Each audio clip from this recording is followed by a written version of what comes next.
அன்பான சகோதரர்களே சகோதரிகளே, இன்றைய நற்செய்தி நம்மை சிலுவையின் அடியில் நிறுத்துகிறது. அங்கு சிலுவையின் அடியில் தாயார் மரியா இயேசுவை உற்று நோக்கியபடி நின்று கொண்டிருக்கிறார். அவர் கண்களில் கண்ணீர் வழிந்தது, இதயம் துன்பத்தில் நொறுங்கியது. ஆனாலும் அவர் நம்பிக்கையில் தளரவில்லை. நீங்கள் சிந்தியுங்கள், ஒரு தாய் தன் ஒரே மகன் மிகுந்த வேதனையுடன் சிலுவையில் தொங்குவதைக் காணும் அந்த காட்சி. எந்த தாயும் அதை தாங்க முடியாது. ஆனால் மரியா தாங்கினார்.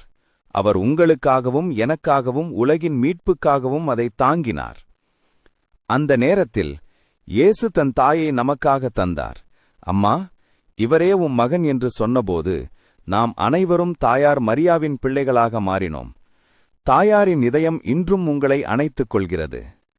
அன்பானவர்களே, நீங்கள் துயரத்தில் இருக்கிறீர்களா? நீங்கள் தனிமையில் தவிக்கிறீர்களா? உங்கள் மனம் சுமையால் நொறுங்குகிறதா?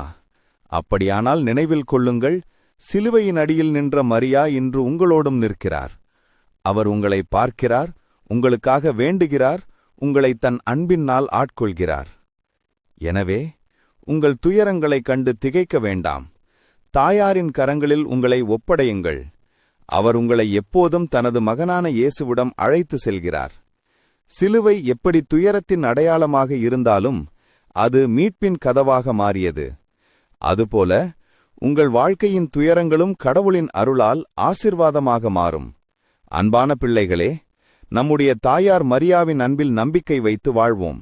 அவர் எப்போதும் நம்மோடு இருக்கிறார், நம்மை ஒருபோதும் தனியாக விடமாட்டார். Thanks for watching your Vinarasu channel.